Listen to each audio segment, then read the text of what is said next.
toxunsan, qəlbim eşqin ilə döymür səni. Hiss edərsən əllərimə toxunsan, sevməsək olarmış səadət. Qəlb evimdən nur saçır məhəbbət. Ayrılır deyil asan, sevgilim uzaqdasan, eləyə üzür bizi bu həzrət. Ayrılır deyil asan, sevgilim uzaqdasan, eləyə üzür bizi bu həzrət. Eşqimiz tükənməyən bulardır, baxma ki məsafələr uzaqdır.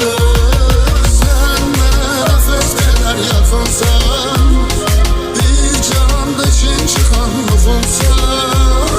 Qəlbim eşqin ilə döynür sənin, hiss edərsən əllərimə toxunsan. Sən mənə nəfəs qədər yaxınsan, bir cahanda için çıxan ruhumsan. Qəlbim eşqin ilə döynür sənin, hiss edərsən əllərimə toxunsan.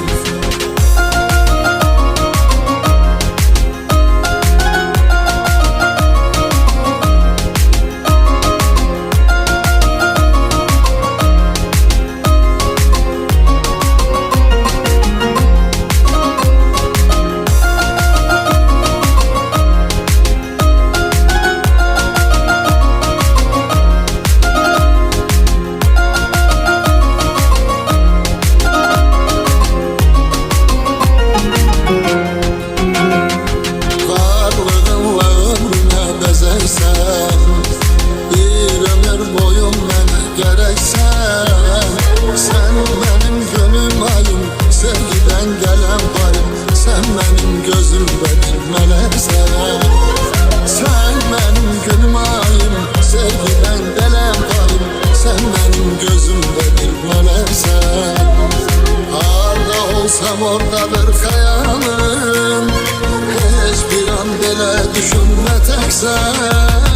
Sən mənə nəfəs qədər yaxınsan, bir cahanda için çıxan yuxumsan. Qəlbim eşqin ilə döynür sənin, hiss edərsən əllərimə toxunsan.